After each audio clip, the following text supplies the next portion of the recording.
మాది భద్రాద్రి కొత్తగూడెం జిల్లా పినపాక మండలం జానపేట గ్రామం. ఓకే, నా సంతోషం. పేరు జాన్ మనోహర్ అండి. John Manohar. John Manohar okay, అండి. సంతోషం బ్రదర్. భద్రాద్రి కొత్తగూడెం పినపాక నుంచి సోదరులు జాన్ మనోహర్ గారు, నేటి కాలంలో పరిశుద్ధాత్మ వరాలు ఉన్నవా, స్వస్థలు ఉన్నవా అనేటువంటి ప్రశ్న అడగడం జరిగింది.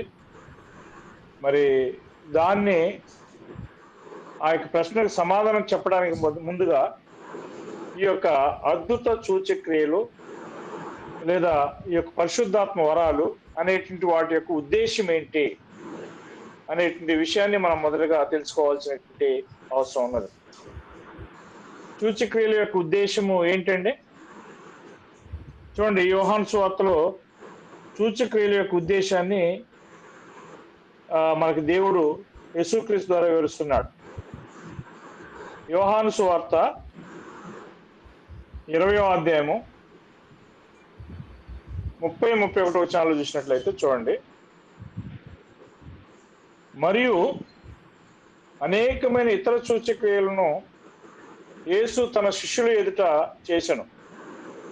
అవి ఈ గ్రంథమందు రాయబడి ఉండలేదు గాని యేసు దేవుని కుమారుడైన క్రీస్తు అని మీరు నమ్మునట్లును, నమ్మి ఆయన నామందు జీవం పొందినట్లు రాయబడెను. అంటే సూచక్రియలు ఎందుకు చేయబడ్డాయి, లేదా ఎందుకు మనకి గ్రంథంలో రాయబడ్డాయి అనే విషయాన్ని కనుక మనం చూస్తే, ఒకటి, యేసు దేవుని కుమారుడైన క్రీస్తు అని మనం నమ్మాలి. రెండోది, నమ్మి ఆయన నామందు జీవం పొందుట కోసమే ఈ యొక్క సూచక్రియల యొక్క ఉద్దేశము దేవుడు ఉంచినట్లుగా మనం అర్థం చేసుకుంటున్నాం. అప్పుడు ఈ యొక్క సూచక్రియలను మనం పూర్ణంగా అర్థం చేసుకోవాలంటే మనం ప్రారంభం నుంచి వాటిని పరిశీలించవలసినటువంటి అవసరం ఉన్నది. ప్రారంభం నుంచి అని అంటే ఐగుప్తులో మోషే చేసినటువంటి సూచక్రియల దగ్గర నుంచి మనం అర్థం చేసుకోవాలి. చూడండి, మోషే ఐగుప్తుకి పోవడానికి నిరాకరిస్తాడు. నేను పోనయ్యా, నేను నోటి మాంద్యం గలవాడిని, నాలుక మాంద్యం గలవాడిని, నేను మాట్లాడలేను అని చెప్పి మోషే మాట్లాడతాడు. అందుకు దేవుడు ఒక 3 సూచక్రియలు ఆ ఇశ్రాయేలు ఎదుట నువ్వు చేయవలను అని చెప్పి దేవుడు ఆయనకు సూచించడం జరిగింది. ఇది మనందరికి తెలిసినటువంటి విషయమే. చూడండి, అక్కడ నిర్గమకాండం 4వ అధ్యాయంలో మోషే ఏం చేస్తాడు అని అంటే, తన చేతిలో ఏమున్నది అని చెప్పి దేవుడు అడుగుతాడు. తన చేతిలో ఏమున్నది? కర్ర ఉన్నది. ఆ యొక్క కర్రని నువ్వు నేలను పడవేయి అని చెప్పి దేవుడు చెప్పడం జరిగింది. నేలను పడవేసిన తర్వాత అది ఏ విధంగా ఏమైంది?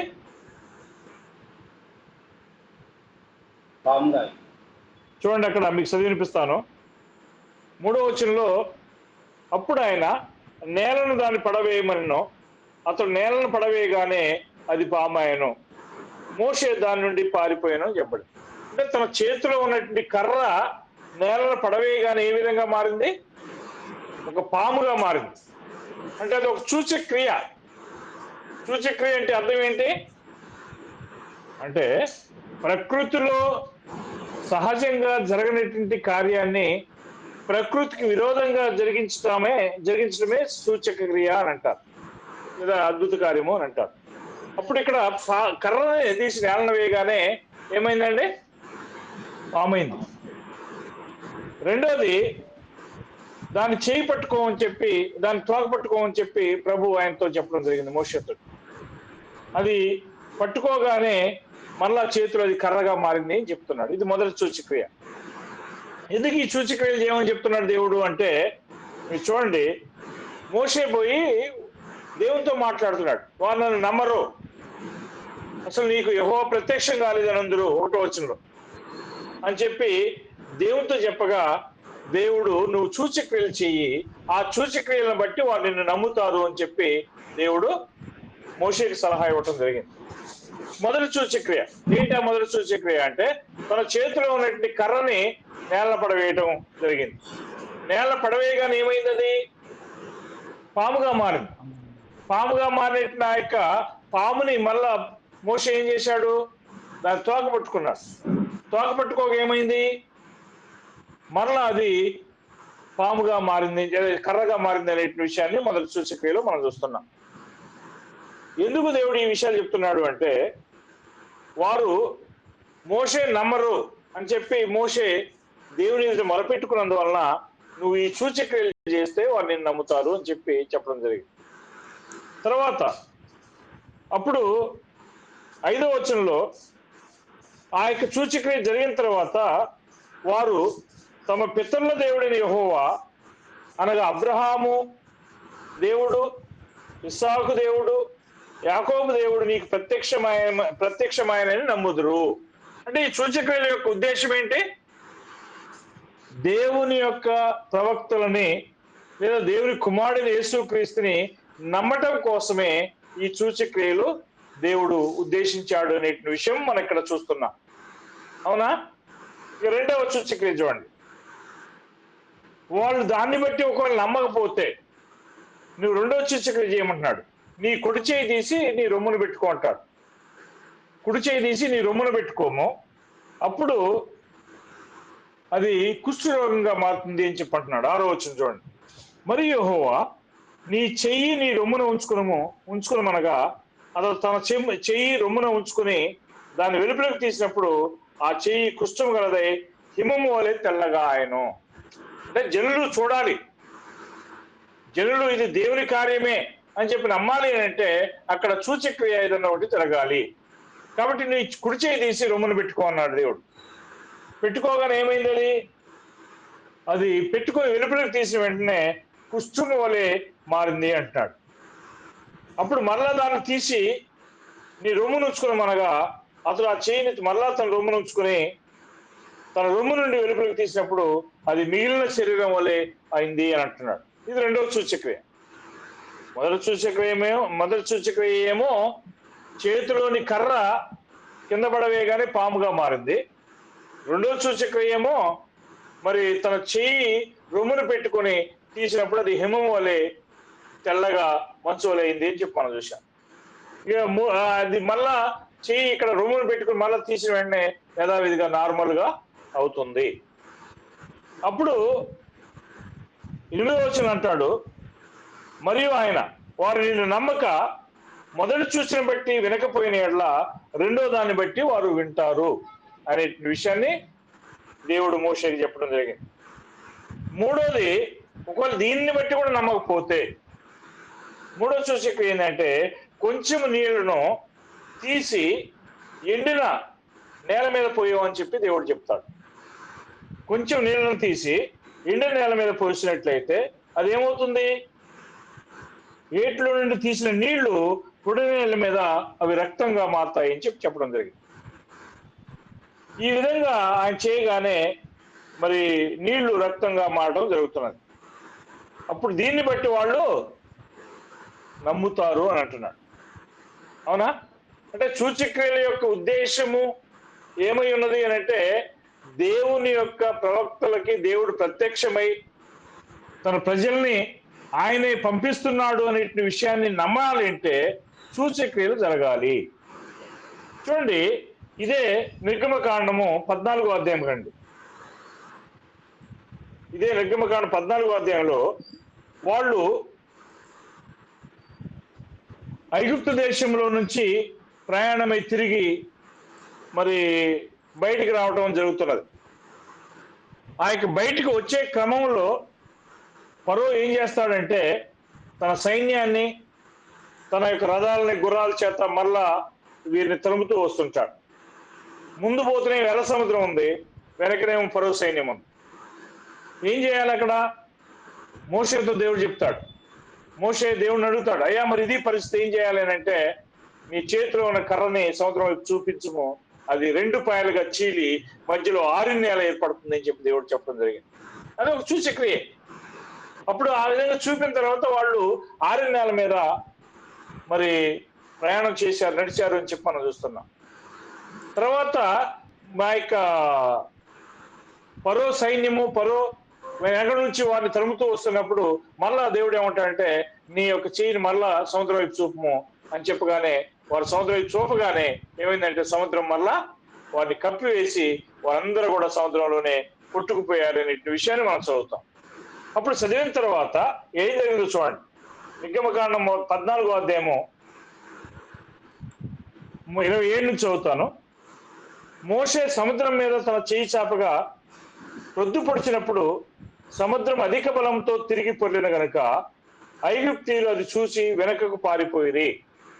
అప్పుడు యెహోవా సముద్రం మధ్యను ఐగుప్తులను నాశనం చేసెను.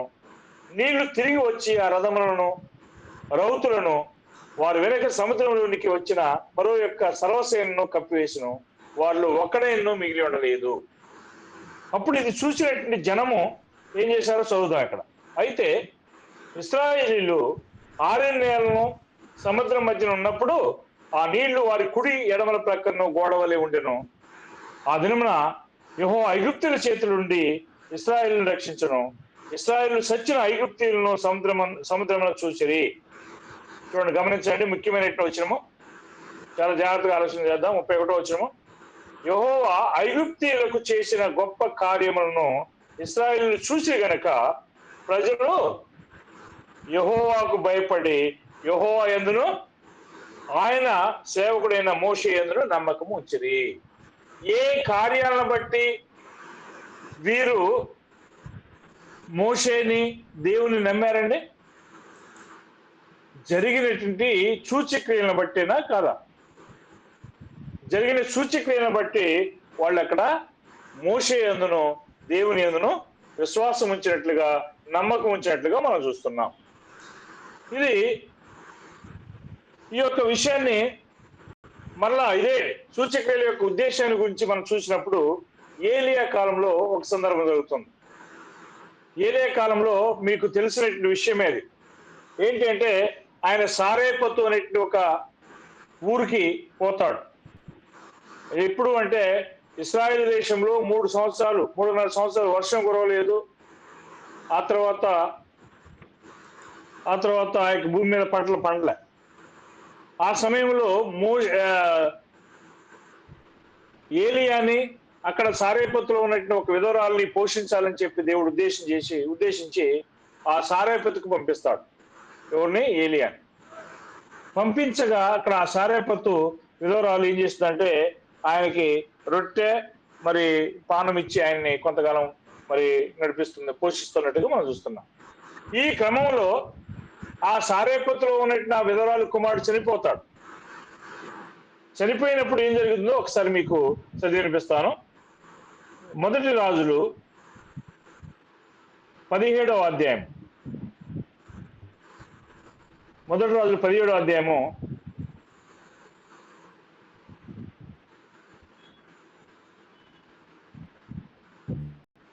ఇక్కడ ఇది ఏలియా, ఆహాబు. ఇశ్రాయేలులో రాజుగా ఆహాబు ఉన్నాడు, ప్రవక్తగా ఏలియా ఉన్నాడు అనే విషయాన్ని మనం చూస్తున్నాము. ఇప్పుడు ఈ యొక్క ఏలియా ఆమె దగ్గర పోయి మాట్లాడతాడు. ఏమంటాడంటే, అమ్మ భయపడవద్దు, పోయి నేను చెప్పినట్టుగా చేయము. అయితే అందులో నాకు ఒక చిన్న అప్పం మొదలు చేసి నా ఎదుగు తీసుకుని రమ్ము, ఆ తర్వాత నీకును నీ బిడ్డకు అప్పం చేసుకుని అంటాడు. ఇది మొదటి రాజులు 17వ అధ్యాయము 13వ వచనం. ఇప్పుడు భూమి మీద ఏవో వర్షం కురిపించే వరకు ఆ తొట్టులో ఉన్న పిండి తక్కువ కాదు, గుడిలో ఉన్న నూనె అయిపోదు. ఇది ఒక సూచక్రియ. ఈ సూచక్రియ మాత్రం కాకుండా అక్కడ ఏం జరుగుతుందంటే ఆ యొక్క విధవరాలు, ఆమె యొక్క ఇంటివారు అంటే ఆమె కుమారుడు, తర్వాత ఏలియా కూడా అనేక దినాలు మరి ఈ విధంగా భోజనం చేసి వచ్చారని చెప్పండి. తర్వాత ఆమె యొక్క కుమారుడు రోగి, ఆ విధవరాలు యొక్క కుమారుడు రోగి ప్రాణాన్ని విడుస్తాడు, చనిపోతాడు. చనిపోయినప్పుడు ఏలియాతో ఆ యొక్క స్త్రీ అంటుంది, 18వ వచనం చదువుదాము. ఏమంటుంది చూడండి.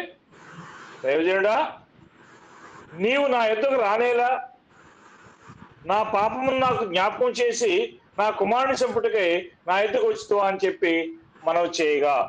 ఎందుకంటుంది ఆమె అంటే ఆ యొక్క విధవరాలు యొక్క కుమారుడు చనిపోయినట్టు నా కారణాన్ని బట్టి ఏలియాతో ఆమె మాట్లాడుతున్న సందర్భాన్ని మనం చూస్తున్నాం. అప్పుడు ఏలియా ఏం చేస్తాడంటే ఆ బిడ్డని తన చేతుల్లోకి తీసుకొని ఆ బిడ్డని కౌగిలించుకొని 19వ వచనంలో ఆ బిడ్డను తీసుకుని తానున్న పై అంతస్తు గదిలోనికి పోయి ఆ మంచం మీద వాడిని పరుండబెట్టి 20వ వచనంలో ప్రార్థన చేస్తాడు, దేవునికి మొరపెడతాడు. అప్పుడు 21వ వచనం ఏమైంది? ఆ చిన్నవాడు ముమ్మారు ఆ చిన్నవాడి మీద ముమ్మారు పారదాచుకొని, యెహోవా నా దేవా నా మొర్ర ఆలకించి చిన్నవానికి ప్రాణం మరలా రానిమ్మని ప్రార్థన చేయగా ఏమైందండి? ఏలియా చేసిన ప్రార్థన దేవుడు ఆలకించి ఆ పిల్లవాడిని తిరిగి మరలా బ్రతికించాడనే విషయాన్ని మనం చూస్తున్నాం. ఏలియా చేసినట్టు ఆ యొక్క ప్రార్థనని చూసి ఆ యొక్క చిన్నవాడిని బ్రతికిస్తాడనే విషయాన్ని మనం చూస్తున్నాం. అప్పుడు ఆమె ఏముంటుందో ఒకసారి చదవండి. ఆ స్త్రీ ఏలియాతో ఏముంటుంది? నీవు దైవజనుడు అయి ఉన్నావు. నీవు జ్ఞానం ఒక్క నిమిషం రా,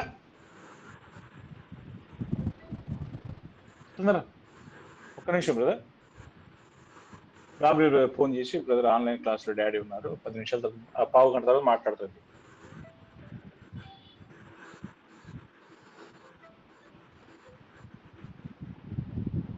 అప్పుడు ఏలియాతో ఆ యొక్క స్త్రీ ఏమన్నదో ఒకసారి చదువుదామండి. 24వ వచనంలో ఆ స్త్రీ ఏలియాతో నీవు దైవజనుడు అయి ఉన్నావు, నీవు పలుకుచున్న యెహోవా మాట నిజమనియు ఇందుచేత నేను ఎరుగుదును అని చెప్పడం జరిగింది. అంటే ఏ కార్యాన్ని బట్టి ఆ యొక్క విధవరాలు ఏలియాని ఒక ప్రవక్తగా అంగీకరించిందండి? ఏ కార్యాన్ని బట్టి ఆమె ఒక ప్రవక్తగా ఏలియాని అంగీకరించింది? ఆయన తన యొక్క కుమారుడిని, అంటే ఆ స్త్రీ యొక్క కుమారుడిని తిరిగి మృతుల్లో నుంచి లేపినట్టు ఆ కారణాన్ని బట్టి ఆమె అతన్ని ఒక ప్రవక్తగా అంగీకరించినట్టుగా మనం చూస్తున్నాం. అంటే ఇక్కడ ఏం చూస్తున్నాము అని అంటే, ఏదో ఒక సూచక్రియను బట్టి జనులు ప్రవక్తల యందు దేవుని యందు విశ్వాసం ఉంచుతున్నారు అనే విషయాన్ని మనం చూడగలుగుతున్నాం. కాబట్టి ఈ సూచక్రియల యొక్క మహత్కార్యముల యొక్క ఉద్దేశము ఏంటి అనంటే, దేవుణ్ణి తన కుమారుడైన యేసుక్రీస్తుని నమ్మటం కోసమే చేయబడ్డాయి అనే విషయాన్ని 2 సందర్భాల్లో మనం చూస్తున్నాం. ఇక 3వ సందర్భం కూడా మనం చూడొచ్చు. ఎలీషా 4వ అధ్యాయం 2వ రాజుల్లో అక్కడ ఒక సూనేమి అనేటువంటి ఒక గ్రామానికి, సూనేమి స్త్రీ దగ్గరికి పోతాడు ఎలీషా. ఆ యొక్క ఎలీషా కూడా మరి అక్కడ ఏమవుతుందంటే, ఆ యొక్క సూనేమి స్త్రీకి ఒక కుమారుడు లేక జన్మిస్తాడు. లేక పుట్టినట్టు ఆ కుమారుడు చనిపోతాడు. చనిపోయిగా ఎలీషా యొక్క కుమారుడిని తిరిగి మృతుల నుంచి లేపుతాడు. దాన్ని బట్టి ఆమె కూడా ఏముంటుంది? నీవు నిజంగా దైవ సేవకుడు ఉన్నావని నేను నమ్ముచున్నాను అని చెప్పంటుంది. అంటే దీన్ని బట్టి మనం ఏం చూస్తున్నామంటే, పాత నిబంధనలోనైనా కొత్త నిబంధనలోనైనా ఒక వ్యక్తి దేవుని నమ్మడానికి ఏం జరగాల్సిన అవసరం ఉన్నది? చూడండి, మార్కు సువార్త 16వ అధ్యాయము 20వ వచనం చూడండి. మార్కు సువార్త 16:20. వారు బయలుదేరి వాక్యం అన్నంతటా ప్రకటించిరి. వారు బయలుదేరి, అపోస్తలుల గురించి మాట్లాడుతున్నాడు. వారు బయలుదేరి వాక్యం అన్నంతటా ప్రకటించిరి. ప్రభువు వారికి సహకారుడై ఉండి వెనువెంట జరుగుతూ వచ్చిన సూచక్రియల వలన వాక్యము ఏమైంది? స్థిరపరచబడుచుండెను అని అంటున్నాడు. సూచక్రియల వలన ఏం జరుగుతుంది? దేవుని యొక్క వాక్యము దృఢపరచబడుతుంది లేదా స్థిరపరచబడుతుంది. చూడండి, నికోదేము యేసుక్రీస్తు దగ్గరికి రావటం మనందరికి తెలుసు. నికోదేము యూదుల యొక్క అధికారి. ఆయన రాత్రి కాలంలో యేసు దగ్గరికి రావడం జరిగింది. యోహాను సువార్త 3వ అధ్యాయం మనకు తెలుసు, అది చదువుదాం ఒకసారి. ఆయన ఏమంటాడు ఒకసారి చూడండి. 2వ వచనంలో ఏమని అంటున్నాడంటే, బోధకుడా నీవు దేవుని యొద్ద నుంచి వచ్చిన బోధకుడు అని మేము ఎరుగుదము. ఎలా ఎరుగుతున్నాడు ఆయన? నీవు దేవుని యొద్ద నుంచి వచ్చిన బోధకుడు అని మేము ఎరుగుదము. ఎందుకు అంటే దేవుడు ఒక వ్యక్తికి తోడై ఉంటేనే తప్ప, దేవుడు ఒక వ్యక్తికి తోడై ఉంటేనే తప్ప ఈ యొక్క నీవు చేస్తున్న సూచక్రియలు ఎవడునూ చేయలేడు అని చెప్పడం జరిగింది. అర్థమైందా అండి? దేవుడు ఒక వ్యక్తి తోడై ఉంటే తప్ప ఈ సూచక్రియలు చేయలేడు. ఇప్పుడు ఈ సూచక్రియల యొక్క ఉద్దేశం ఏంటి అనే విషయాన్ని చూసినప్పుడు క్రొత్త నిబంధనలో దేవుని వాక్యాన్ని స్థిరపరచడం కోసమే దేవుడు ఈ సూచక్రియలను ఇచ్చాడు అనే విషయాన్ని చూస్తున్నాం. ఎంతవరకు ఇచ్చాడు మరి వాటిని అనేటువంటిది అది పెద్ద పాఠము, తర్వాత మీకు నేను చెప్తాను. ప్రస్తుతం ఈ యొక్క సూచక్రియల యొక్క ఉద్దేశాన్ని గురించి మాత్రమే చూస్తున్నాం. చూడండి, ఎబ్రీయులకు రాసిన పత్రిక 2వ అధ్యాయము 2వ వచనంలో చూసినట్లయితే చెప్తున్నాడు అక్కడ 3-4 వచనాల్లో. ఎబ్రీయులకు రాసిన పత్రిక 2వ అధ్యాయం 3వ వచనం 4వ వచనం చూడండి. ఇంత గొప్ప రక్షణను మనం నిర్లక్ష్యం చేసిన ఎడలా. బ్రదర్, మీ అందరికి రీచ్ అవుతుందా వాక్యము? సోదరులు అందరికీ రీచ్ అవుతుందా? చేతులు లేపండి. ఓకే, వినపడుతుంది కదా? రైట్. ఇంత గొప్ప రక్షణ మనం నిర్లక్ష్యం చేసిన ఎడలా ఎలాగ తప్పించుకుందాము? అట్టి రక్షణ ప్రభువు బోధించిన చేత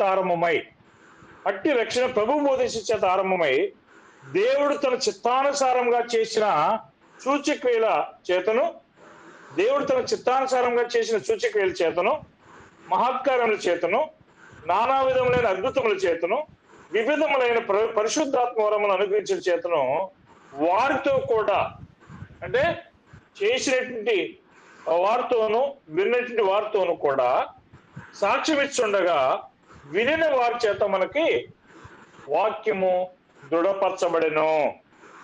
అంటే వాక్యము దృఢపరచబడటానికి ఏం జరిగింది? పరిశుద్ధాత్మ వరాలు, సూచక్రియలు, మహత్కార్యాలు, నానా విధములైనటువంటి అద్భుతములు అనేటువంటివి జరిగాయి. వీటి యొక్క ఉద్దేశం ఏంటి? దేవుని వాక్యాన్ని స్థిరపరచడం కోసము అనేటువంటి విషయాన్ని మనం చూస్తున్నాం. దేవుని వాక్యము వన్స్ స్థిరపరచబడిన తర్వాత మరలా అది స్థిరపరచబడవలసిన అవసరం ఉన్నదా లేదనే విషయాన్ని మనం చూస్తాము. తర్వాత అంత ముందుగా కొన్ని విషయాలు మనం చూద్దాం. చూడండి, యోహాను సువార్త 2వ అధ్యాయంలో ఇక్కడ యేసు ఒక వివాహానికి అటెండ్ కావడం జరిగింది. వివాహమునకు కానా అనేటువంటి ఊర్లోనికి రావడం జరిగింది. జరిగినప్పుడు అక్కడ ఏం జరుగుతుంది? అక్కడ విందులో, అంటే వివాహ విందులో ద్రాక్ష రసము అయిపోవడం జరిగింది. ఈ ద్రాక్ష రసం అయిపోయిందని యేసు యొక్క తల్లి తన కుమారునితో యేసుతో చెప్పడం జరిగింది. చెప్పిన తర్వాత అక్కడ ఆయన ఏమంటాడు అంటే, అమ్మా నాతో నీకేం పని, నా సమయం ఇంకా రాలేదు అనే విషయాన్ని ప్రస్తావించడం జరిగింది.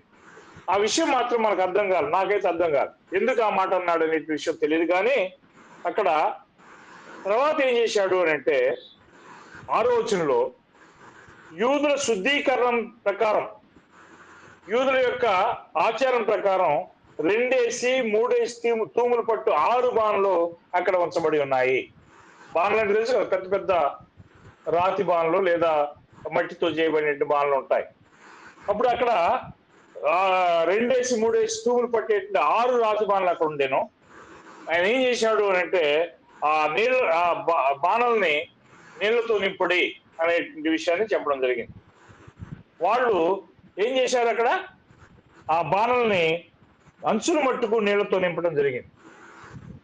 8వ వచనంలో ఇప్పుడు యేసుక్రీస్తు ఏం చేశాడంటే, ఇప్పుడు మీరు ముంచుకొని పోయి మీ యొక్క ప్రధానునికి ఇవ్వండి అని చెప్పడం జరిగింది. ఆయన చెప్పడం జరిగింది. అంటే ఇక్కడ ఏం చేశాడంటే నీటిని ద్రాక్షరసంగా మార్చాడు. ఇది ఒక సూచక్రియ. ఈ సూచక్రియ యేసు చేసినట్టు మొట్టమొదటి సూచక్రియ అనే విషయాన్ని మనం చూస్తున్నాం. ఈ సూచక్రియను బట్టి జనులు ఏం చేశారు? ఒకసారి 10-11 వచనాలు మనలోనే ఎవరైనా చదవండి. సాలమన్ గారు కావచ్చు, లేకపోతే ఎవరైనా సహోదరులు చదవచ్చు. వాక్యము యోహాను సువార్త 2వ అధ్యాయము 10-11 వచనాలు. రైట్, నేనే చదువుతాను చూడండి. ప్రతివాడును మొదట మంచి ద్రాక్షారసం పోసి జనులు మత్తుగా ఉన్నప్పుడు జబ్బు ద్రాక్షారసమును పోయిను. నీవైతే ఇదివరకు నువ్వు మంచి ద్రాక్షారసం ఉంచుకుని ఉన్నావని అతనితో చెప్పాను. గలిలయలోని కానాలో యేసు ఈ మొదటి సూచక్రియను చేసి తన మహిమను బయలుపరచెను. అందువలన ఆయన శిష్యులు ఆయన యందు విశ్వాసం ఉంచిరి. చూశారండి ఎందుకు జరిగింది ఇది? ఈ యొక్క సూచక్రియ యొక్క ఉద్దేశం ఏంటంటే యేసుక్రీస్తునందు జనులు విశ్వాసం ఉంచాలి. ఆ యొక్క యేసుక్రీస్తునందు జనులు నమ్మాలి. నమ్మటం కోసం ఈ సూచక్రియ జరిగినట్లుగా మనం చూస్తున్నాం. అవునా? పాత నిబంధనలో మరొక సందర్భం, మనకి చాలా ముఖ్యమైన సందర్భం మనం దాటి వచ్చాం. వాస్తవంగా ఏలియా కాలంలో ఏం జరుగుతుందంటే ఇశ్రాయేలు 2 తలంపుల మధ్య అటు ఇటు పోతున్నారు. 2 తలంపుల మధ్య ఇశ్రాయేలు నడుచుకుంటున్నారు. కొంతసేపు ఏమో బయలును అనుసరిస్తున్నారు, కొంతసేపు యెహోవాను అనుసరిస్తున్నారు. అప్పుడు ఈ విధంగా అనుసరించడం ఎందుకు? అసలు నిజమైన దేవుడు ఎవరు అని చెప్పి మీరు నిర్ణయించుకోండి, తెలుసుకోండి అని చెప్పి వారికి ఒక సవాల్ చేస్తాడు ఏలియా. మీ అందరికి తెలుసు అది. మొదటి రాజులు 18వ అధ్యాయంలో ఉంటుంది అది. అక్కడ ఏలియా ఏం చేస్తాడు? ఒక 2 క్రొవ్వునెట్టిన ఎద్దుల్ని సిద్ధం చేసి, మొదటగా వాళ్ళు బయలు ప్రవక్తలుగా ఉన్నటువంటి వాళ్ళు 450 మంది ఉన్నారు కాబట్టి మొదటి అవకాశం వారికి ఇస్తాడు. ఇచ్చి ఆ ఎద్దును వధించి ఒక కందకము త్రవ్వి కందకం నిండా నీళ్లు పోసి కందకం మీద కట్టెలు పేర్చి దాని మీద పశుమాంసాన్ని ఉంచడం జరిగింది. అప్పుడు ఏ దేవుడైతే భూ సంబంధమైన అగ్నిని వేయకుండానే మరి ఆ యొక్క బలి ద్రవ్యాన్ని దహించి వేస్తాడో ఆయనే నిజమైన దేవుడు అనేటువంటి ఒక పరీక్ష వారికి పెట్టడం జరిగింది. అదొక సూచక్రియ. అయితే వాళ్ళు ఎక్కువ మంది ఉన్నందువలన మొదటి అవకాశం వాళ్ళు తీసుకుని ఉదయం నుంచి సాయంత్రం వరకు ఏం చేశారు? వాళ్ళ బయళ్ళకు ప్రార్థన చేశారు. బయలా మా ప్రార్థన ఆలకించము, బయలా మా ప్రార్థన ఆలకించము అని చెప్పి వారు మొరపెట్టారు. మొరపెట్టిన వాళ్ళకి ఏ విధమైనటువంటి రిప్లై రాలేదు. కారణము అసలు వాళ్ళకి దేవుడు నెట్టిండి ఆయన ఉంటే కదా, కాబట్టి రాలేదు. చివరికి ఏలియా ఏం చేశాడంటే తన అవకాశం రాగానే ఆయన ఒక కందకం దోవించి దాని మీద నీళ్లు పోసి మరి ఒక బలిపీటను కట్టించి మరి దాని మీద కట్టెలు పరిచి ఒక ఎద్దును వధించి దాని మీద వేసి ఒకటే మాట అంటాడు, యెహోవా అబ్రహాము, ఇస్సాకు, యాకోబుల దేవా, నేను నువ్వు నిజంగా దేవుడు ఉన్నావని, నేను నీ సేవకుడై ఉన్నానని ఈ జనులు నమ్మునట్లుగా ఈ యొక్క కార్యం చేయము, పరలోకం నుంచి అగ్ని కురిపించి వీరిని ఆ యొక్క ద్రవ్యాన్ని కాల్చివేయము అని చెప్పి అంటాడు. ఒకసారి చదివినిపిస్తాను మీకు. మొదటి రాజులు 18వ అధ్యాయంలో ఏలియా చేస్తున్నటువంటి ప్రార్థన చూద్దాము.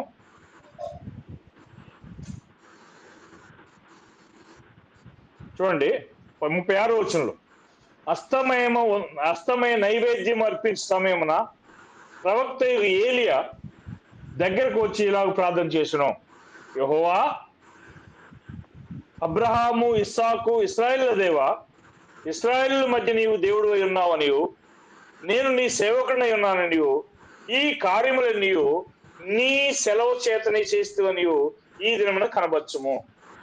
అంటే ఒక సూచక్రియ చేయమంటున్నాడు అని చెప్పిన వెంటనే అక్కడ ఈ 37వ వచనంలో, యెహోవా నా ప్రార్థన ఆలకించుము, యెహోవా నీవే దేవుడు ఉన్నావని, నీవు వారి హృదయములను నీ తట్టుకు తిరగజేయదు అని ఈ జనులకు తెలియనట్లుగా నా ప్రార్థన అంగీకరించుము అని చెప్పి ప్రార్థన చేశాడు. అతను అలాగూ ప్రార్థన చేస్తుండగా యెహోవా అగ్ని దిగి దహన బలి పశువును, కట్టెలను, రాళ్లను, బుగ్గిని దహించి కందకమందున నీళ్లను ఆరిపోజేసెను. అప్పుడు జనులందరూ కూడా ఏమన్నారు చూడండి, 39వ వచనంలో, అంతలో జనులందరూ దాన్ని చూసి సాగిలపడి యెహోవాయే దేవుడు, యెహోవాయే దేవుడిని కేకలు వేసిరి. దేన్ని బట్టి వారు యెహోవాయే దేవుడని చెప్పగలిగారండి? ఏలియా ద్వారా దేవుడు చేసినటువంటి అద్భుతమైనటువంటి గొప్ప కార్యాన్ని బట్టి, లేదా సూచక్రియని బట్టి వారందరూ కూడా దేవుని యొక్క ప్రవక్త ఏలియాని వారు నమ్మగట్టడం జరిగింది. అంటే ఈ రోజు మనం ఏం చూస్తున్నామంటే, సూచక్రియలు మహత్కార్యాల యొక్క ఉద్దేశమే దేవుని యొక్క వాక్యాన్ని నమ్మటానికి, లేదా యేసుక్రీస్తుని నమ్మటానికి, దేవుని నమ్మటానికి జరిగాయనే విషయాన్ని మనం మీకు చూపిస్తున్నాను. తర్వాత కొత్త నిబంధనలో మళ్ళా ఇంకొక వచనం చూద్దాం. అపోస్తుల కార్యము 13వ అధ్యాయంలో,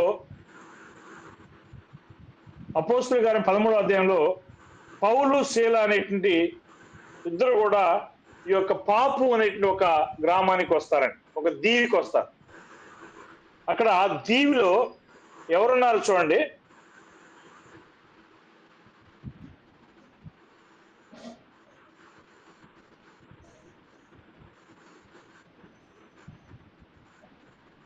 అక్కడ మరి ఆ దీవిలో 6వ వచనం చూడండి.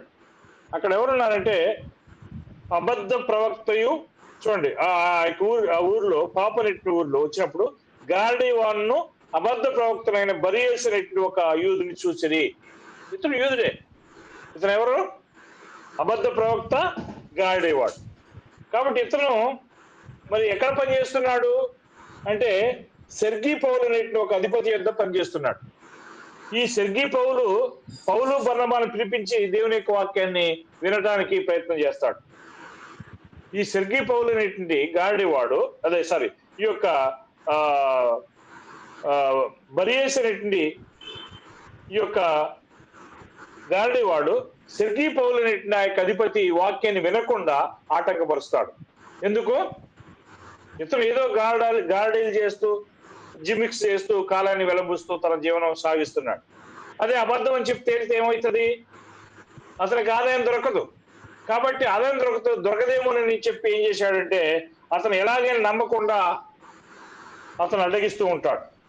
ఆ విషయాన్ని పౌలు ఎరిగి ఏమంటాడు చూడండి 8వ వచనంలో, అయితే ఎలుమ అంటే ఈ యొక్క బరి చేసినటువంటి వాడే ఏం చేస్తాడంటే, ఆ అధిపతిని విశ్వాసం నుండి తొలగింపవలనని ప్రయత్నం చేసి వారిని ఎదిరించను.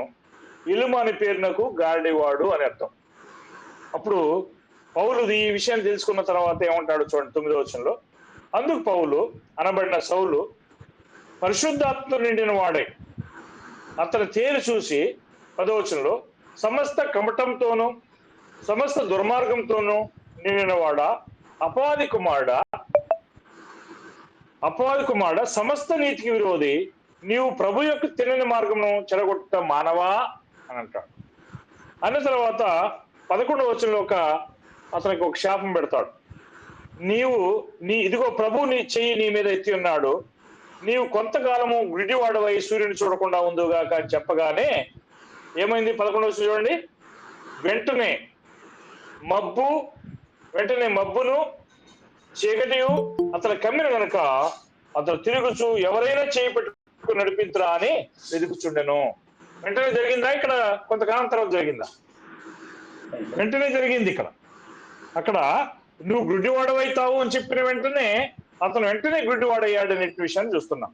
అప్పుడు అక్కడ ఉన్నటువంటి వారు జరిగిన దాన్ని చూసి ఏం చేశారు? 12వ వచనంలో, అంతటా అధిపతి జరిగిన దాన్ని చూసి ప్రభువు బోధకు ఆశ్చర్యపడి ఏం చేశాడండి?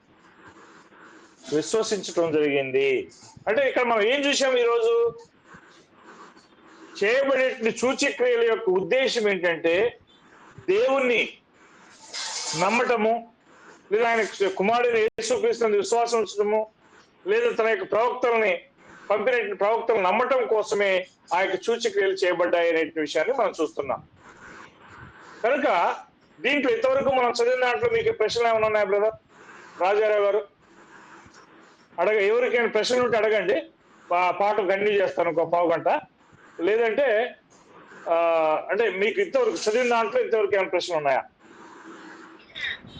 Okay, all okay. ఓకేనా? Okay, thank you. అయితే మరి ఈ యొక్క సూచక్రియల యొక్క ఉద్దేశము ఏమై ఉన్నదని చెప్పి మనం అర్థం చేసుకున్నామండి ఇంతవరకు. దేవుని గురించి తెలియజేయబడ్డాం. అంటే దేవుని నమ్మటానికి అని చూసాం కదా. యోహాను సువార్త 20వ అధ్యాయము 30-31 వచనాలు చూసాం. యేసు దేవుని కుమారుడైన క్రీస్తుని మనం నమ్మినట్లు నమ్మి ఆయన నామందు జీవం పొందినట్లు ఈ రాయబడ్డాయి అని అంటున్నాడు. ఇది సూచక్రియలు, ఈ యొక్క వాక్యాలు. కాబట్టి ఆయన చేసిన సూచక్రియలన్నీ రాసినట్లయితే బైబిల్ గ్రంథం సరిపోతుందా? ఒకసారి చూడండి, మీకు అర్థమైతే. యోహాను సువార్త 20వ అధ్యాయము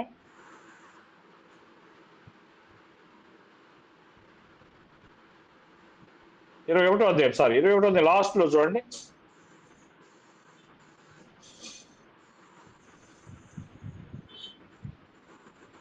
21వ అధ్యాయము 25వ వచనం చూడండి. యేసు చేసిన కార్యములు ఇంకనూ అనేకములు కలవు. వాటిలో ప్రతిదాన్ని వివరించి రాసిన యెడల అట్లు రాయబడిన గ్రంథములకు భూలోకమైన చాలదని నాకు తోచున్నది. అంటే యేసుక్రీస్తు చేసిన సూచక్రియలన్నీ కూడా ఈ గ్రంథంలో లిఖితమై ఉండలేదు, అంటే రాయబడి ఉండలేదు. ఒకవేళ అలాగే రాయగలిగితే ఏం చాలదట? భూలోకమే చాలదు అంటున్నాడు కదా. అప్పుడు అంటే ఎంతవరకు రాయబడింది? నీకు నాకు ఎంతవరకు అయితే సరిపోతుందో, ఎంతవరకు అయితే అవి మనకి అవసరమో అంతవరకే రాయబడ్డాయి. అంతకుమించి యేసుక్రీస్తు ఈ గ్రంథంలో రాయబడినటువంటి సూచక్రియల కంటే ఎక్కువ చేశాడా? చేశాడు. కానీ అవన్నీ రాయబడ్డాయా? రాయబడలేదు. ఎందుకు రాయబడలేదంటే అనేకాలు ఉన్నాయి. వాటన్నిటి రాయడానికి ఈ బైబిల్ గ్రంథం కాదు, అసలు భూలోకమే చాలదు అని చెప్పి దేవుని యొక్క వాక్యంలో మనం చూస్తున్నాం.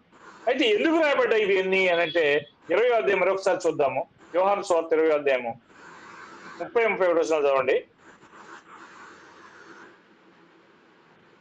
మరియు అనేకమైన ఇతర సూచక్రియలను యేసు తన శిష్యుల ఎదుట చేసెను. అవి ఈ గ్రంథమందు రాయబడి ఉండలేదు కానీ, అదేంటంటే యేసుక్రీస్తు చేసిన కార్యములన్నీ గ్రంథంలో రాయబడలేదట. కానీ ఎంతవరకు అవి రాయబడ్డాయి? ఎన్ని రాయబడ్డాయి అంటే, ఎన్నైతే రాయబడ్డాయో, ఎంతవరకైతే రాయబడ్డాయో, రాయబడినవన్నీ కూడా ఎందుకు రాయబడ్డాయి చూడండి. 31వ వచనంలో యేసు దేవుని కుమారుడని మనం నమ్మాలి ఒకటి. రెండోది, నమ్మి ఆయన నామందు జీవం పొందినట్లుగానే ఈ సూచక్రియలు చేయబడ్డాయి అని చెప్పి మనం చూస్తాం. అప్పుడు ఈ యొక్క సూచక్రియలు మరి ఎంతవరకు ఉన్నాయి, ఏ కాలంలో ఇవి చేయబడ్డాయి అనే విషయాల్ని దేవుని చిత్తమైతే నెక్స్ట్ పాఠంలో మనం చదువుదాం. ఎందుకంటే ఒక్కరోజే అన్ని చెప్తే అది సరిగా ఉండదని నేను అనుకుంటున్నాను. ఇవి పరిచయ పాఠం మాత్రం మీకు చెప్పాను నేను. రాజారావు గారు, సహోదరులు రాజారావు గారు, ఆ తర్వాత జానయ్య గారు, ఆ తర్వాత జోనాథాన్ గారు, వేర ప్రసాద్ గారు, ఆ తర్వాత కారుణ్య, ఆ తర్వాత భూతం గారు, మరి సహోదరులందరికీ చాలా మరి అభినందనలు అండి. ప్రభునామంలో వందనాలు తెలియజేస్తున్నాను. ఎందుకంటే ఇంతవరకు మనం చదివిన ఈ పాఠాన్ని మీరు ఆలోచించండి. ఇదే పాఠాన్ని నెక్స్ట్ డే మరొక రోజు మనం ఆలోచన చేద్దాము. ఈ యొక్క సూచక్రియలు ఇప్పటి కాలంలో ఉన్నాయా లేవా అనే దానికి నేను రిప్లై ఇవ్వలే, మీకు ఆన్సర్ ఇవ్వలే. మీరు అడిగారు, నేను చెప్పలే. అసలు వాటి యొక్క ఉద్దేశం ఏంటి అనేది మాత్రం నేను చెప్పాను. ఎందుకు చేయబడ్డాయి అనేది మాత్రం చెప్పాను. అవి ఎంతవరకు అమల్లో ఉన్నాయి, ఆ తర్వాత ఎప్పుడు అవి నిలిచిపోయాయి అనే విషయాన్ని మీకు తర్వాత పాఠంలో నేను చెప్తాను, సెకండ్ పార్ట్ లో. ప్రభు చిత్తమైతే దేవుడి యొక్క కార్యాన్ని దీవించిన గాక. మరి ఓపికతో విన్నట్టు మీ అందరికీ ప్రభు నామములో వందనాలు తెలియజేస్తూ ఈ యొక్క వాక్యాన్ని నేను